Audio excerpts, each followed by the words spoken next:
إن الحمد لله نحمده ونستعينه ونستغفره ونعوذ به تعالى من شرور أنفسنا ومن سيئات أعمالنا. من يهده الله فلا مضل له ومن يضلل فلا هادي له، وأشهد أن لا إله إلا الله وحده لا شريك له جل عن السبيه والمثيل والكفء والنذير، وأشهد أن محمدا عبده ورسوله وصفيه وخليله وخيرته من خلقه وأمينه على وحيه، أرسله ربه رحمة للعالمين وهجة على العباد أجمعين، فهدى الله تعالى به من الضلالة وبصر به من الجهالة وكثر به بعد القلة وأغنى به بعد العيلة، فصلوات ربي وسلامه عليه وعلى آله وأصحابه ومن تبعهم بإحسان إلى يوم الدين. أما بعد أيها الصائمون، ها هو شهرنا قد بلغ النصف، والناس فيه ما بين مخلص يطمع في إكمال شهره كما بدأه بالاجتهاد والإحسان والصيام والقيام وبذل المعروف وصلة الأرحام وحفظ النفس من الذنوب والآثام لينجو من حزب الشيطان ويكون من حزب الله، ألا إن حزب الله هم المفلحون. musidɓe julɓe tedduɓe ɓaawi yettude allah subhanahu wa ta'ala juulen e nelaɗo muhammad sallllahu alayhi wa sallam, eɗen toro allah subhanahu wa ta'ala yo jonnu nelaɗo sallllahu alayhi wa sallam ko o fodi ɓe kon almaqamul mahmud ñande janngo o wattidan e maɓɓe, allahumma amin. eɗen toro jomirawo subhanahu wa ta'ala bidayatan yo jaɓan en korkaji meɗen ɗin, allah wata en haaɓu, allah yen timmin no haniri noon, allahumma amin. haray musidɓe julɓe tedduɓe, yimɓe ɓen ka suumaye ɗo hiɓe waɗi pecce. no woodi woɓɓe feccere aranere nden hiɓe heblanino suumaye on, tawa kadi kandu dari ɗo falhamdulillah hiɓe ɓeydi heblade, hiɓe ɓeydi courage, hiɓe ɓeydi hittinde, hiɓe ɓeydi laɓɓingol ɓernde maɓɓe, hiɓe anni inchallahu no ndu fuɗɗori noon haray ɓe timminiray noon, hiɓe ɓeydi waɗugol dokkal, hiɓe ɓeydi waɗugol qiyamul layl, hiɓe ɓeydi jogitagol tere maɓɓe ɗen, hiɓe ɓeydi waɗugol moƴƴere e newagol e ayntugol wonkikin gayi dendangal ko wiyete ko bakkatu, hiɓe reeni e muɗum haray fiyo allah danduɓe tawegol e fedde cheytan. haray noon ɓen ɗon ko ɓeɗo wiyete fedde jomirawo subhanahu wa taala, ko ɓen ɗo woni maloyteɓe ɓe. taw ɓe binduɗo dari hiɓe tabiti, ɓe miijaki rekkilgol few, hiɓe ɓeydi wakkilade, ɓe meeɗandu haɓude. ɓeɗo wiyete hizbullah, ɓeɗo wiyete humul muflihun, ɓeɗo ko yimɓe malaɓe. wa bayna fariqun bada shahrahu mujtahida tajidu minhu hirsan ala huduri salati aljamaa wa mudawamatan ala siyami walqiyam wa qira'atu alquran ala dawam wa azimun ala silati rahimihi walafwi amman zalamahu وآهد نفسه عن التوقف عن كل المآسي والذنوب، يريد غفرانا من الرحمن الوهاب، لكنه في فينة وأخرى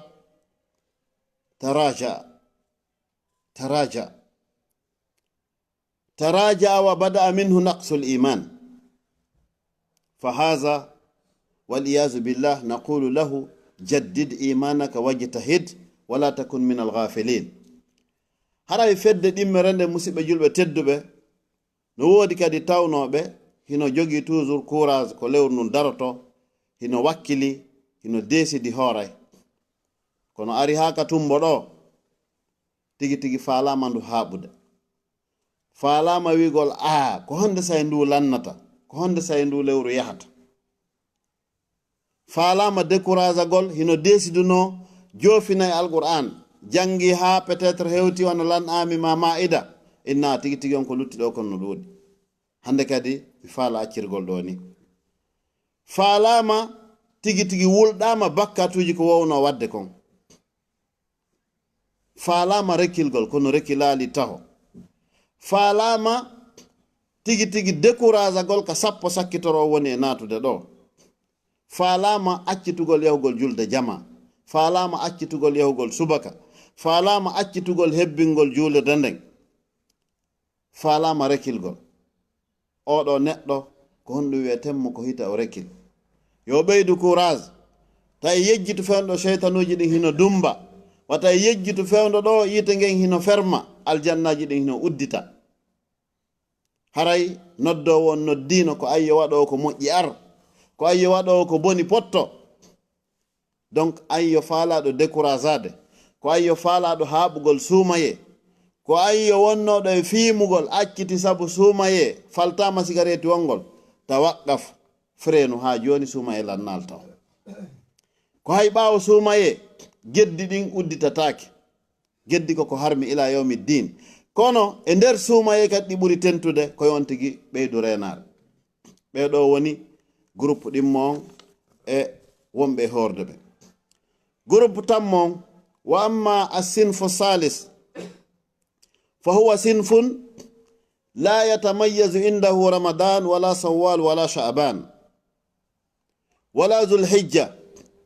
wa huwa annahu yushariku an-nas fi adami al-akli was-surb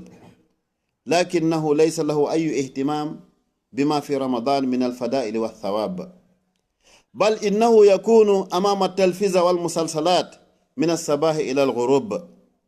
fayaqdi al-layla kullahu bayna taqallubin bayna al-qanawat wa sahrin ala al-munkarat fabi'sa ma kana alayhi min ash-shahawat ulaika hizbu ash-shaytan ala inna hizbu ash-shaytani humul khasirun. groupe tammo ko tawɓe ɓay fo ala e ñamude, min kadi mi ala ñamude. ɓay fo ala ñamude, min kadi mi ala ñamude. ɓay simi hoori mi hoora fo e mum na min defata defo won no hoori mi heɓata ko mi ñama, bon min kadi on wakkilo yande wakkilora non. kono annuyi hay hunde ala ɓaawo, sentiment hay hunde o marana lewrndu ko wiyete kon santugol ko suumayni la. ko haɗi mo yahugol e geddi ko ɓay feere ala. qiyamul layl kan hammirta ton, julde jama hammirta peut-être jurno ñande goo e ɗiɗi e tati suumaye, kono ɓawto ɗum haccitaka. ko honɗum hikki ɗon ñalla ɗanagol ɓawon andi korka ka anniyanaka haray on tigi no ŋooɗi ɓuri hattirde e ŋooɗugol no ñalla walagol ɗano. pire que ça ɗaɓɓita série, ndara série ñallal ngal fop ɓaɗum noon pellet portoɓe no wakkili ɗaɓɓitugol série hoye jogoto koye hakkille waɗa e téléji ɗi. ndara série ñallal ngal fof kikiɗe la même chose, nde ɓe ana yaha ka nafilo na accum ɗaɓɓita koma série on ɗa kenata on faami. ɗaɓɓita kañum e télé on jatodiri ma kañum e téléphone muɗum on. o groupe ɗo kadi no toon hiɓe woodi hiɓe hakkude meɗen, mo kala e men no andi si fokkiti nafilo ko hombo accata ka suudu e ko honɗum accata no suudata. mo kala e men no andi gore mum ko honno woniri, mo kala e mum no andi koto mum ma miñam mum ma jaja mum ma, mo kala no andi ko honno woniri. o groupe ɗo tawɓe ɓe marana suuma e sentiment, ɓe mara sentiment wonde ɗum ko dewal Allah subhanahu wa ta'ala, ɓe maranandu andugol ɓure ko woni e mayru kon, ɓe jokki télé maɗum ɓe jokki facebook maɗum ɓe jokki téléphone maɓɓe on e yiltidirgol senji. ɓeɗo yo ɓe andu no hulɓini hata taw hara ɓe woni fedde cheytan, no hulɓini e wiyali ɓe woni kono no hulɓinita taw hara ɓe woni. jomirawo subhanahu wa ta'ala noon o wi wondema fedde cheytan fahumul khasirun, ko ɓeɗo woni perduɓe ɓen, ɓeɗo woni perduɓe ɓen. donc haray hiɗen yamodira, hiɗen wat, hiɗen haɗa kala jogiiɗo sifa o comportement mo sakkitiɗe wolde ɗo yo watta yila e wiyal darugol telle no harmi la na ɗum faandi ɗen. kono ya ahi, lewru tawndu ko e nduɗo qur'ana jippi, lewru tawndu ko e ndu qur'ana jippi, jomirawo daali shahru ramadan allazi unzila fihi alquran, nduɗo ko e mayru qur'ana jippi, ko e nduɗo malaikaji on arata spécial fi dartingol nelaɗo sallllahu alayhi wa sallam, wa dhalika kullu layla, jemma wo jemma malaikaji on arayno o dartina nelaɗo sallah sallam. ɗum hino tabiti fi sahihain ka boukhari e ka muslim. joni noon nelaɗo on dartinde ñande o ñande handu lanni, ya ahi an ko bindi jelu jannguɗa to machallah. hiɗen andi no wodi ni heɓɓe nde laabi tati, no wodi heɓuɓe nayyi, no wodi heɓuɓe ɗiɗi, no wodi fuɗɗiɓe kadi ɓe joofinaali, kono no wodi ɓe fuɗɗaki. an e min ko honto tawa ɗen a fuɗɗino ka a fuɗɗino jeeɗa o groupe mo wolɗen ɗa nane amuɓe ɓen alkusala ɓenta kolle feneya ko honto e mum tawaɗa ka hiɗa wadde taswif ko wiyete comme peut être manque amen en darde no gasa ɗo ka 10 dernier jour ɗo mi fuɗɗoto awa 10 dernier jour on kadi hewti ko teddungal ma anden nduɗo ko shaharul qur'an ndu wiyete lewru alqur'ana koye ndu qur'ana jippi shahru ramadan allazi unzila fihi alqur'an hudan linnasi wa bayinatin min alhuda walfurqan ko peewal tun e moƴƴere woni e mayru ɗum ɗo noon haray ko teddungal e meɗen ko honɗum faalaɗe wiwgol courage mo fokkitirno ɗen on ya ahi desiduɗo on hooray handu lanna no jogui iman no ɓeydi wakkilade jogito ɗon a ƴetti lawol moƴƴol ƴettuɗo on ari haka tumbo faalama rekilde sabu peut être gastrique seeɗa memminike ma sabu a yi Paul ma Pierre ma collègue ɓe ma ɓen to kañum no ñamude ma no heɗagol piiji a faalama jokkugol ngol lawol la yilto hina lawol moƴƴol wonu ka wonɗa ɗon an o sakkitoro ɗo non tawɗo on an on hiɗa ñallude ala ñamude ala yarde kono ko séri tun jokkuɗa ala julde jama ala wadde ko moƴƴi a watta sadaka haray no hulɓinanima wata won aaden cheytan yuhsha alayka an takuna min hizbi cheytan wa hizbu cheytani hum alkhasirun aqulu qawli hadha wa astaghfirullah alazim li wa lakum wa lisairi almuslimin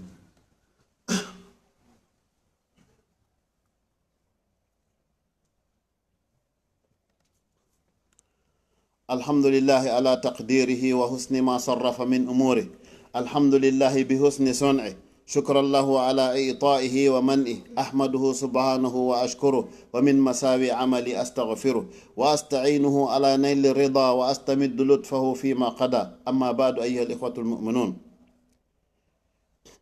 فرسول الله صلى الله عليه وسلم كان يجتهد في الأسر الأواخر ما لا يجتهد في غيره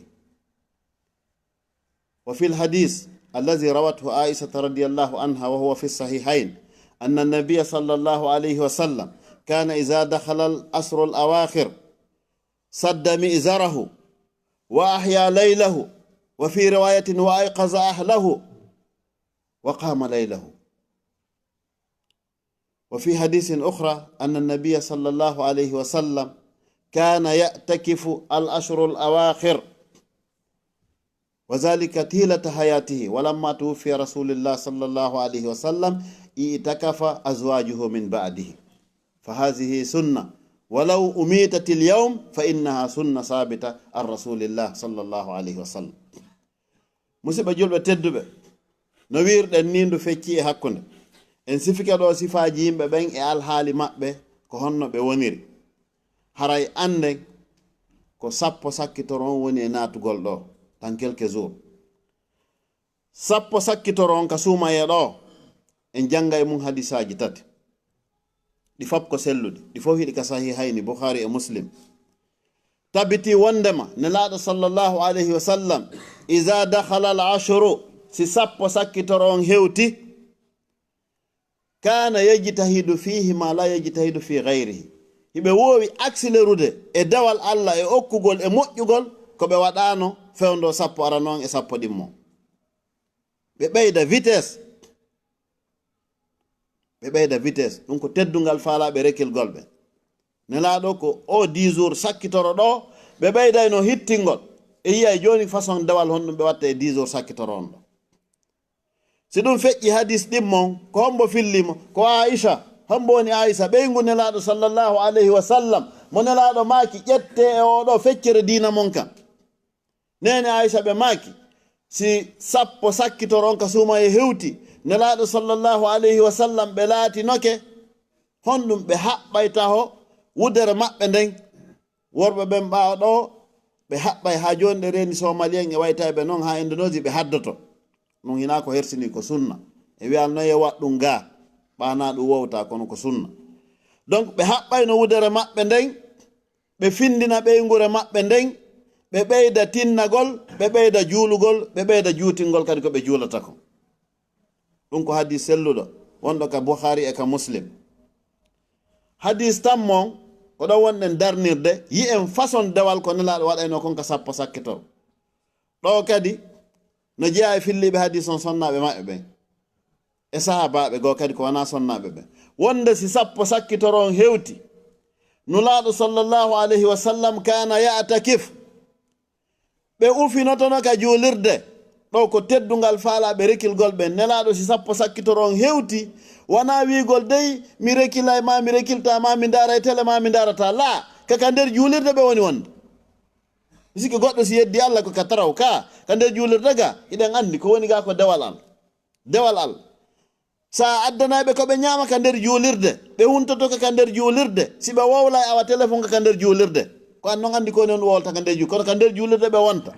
balɗe sappo sakkitoro ɗen fap a yiyataɓe e yaas oɗo wiyete al itikaf ɗum ko sunna no hani ka ɗum wurnite e jami'uje meɗen ɗen ma al asaf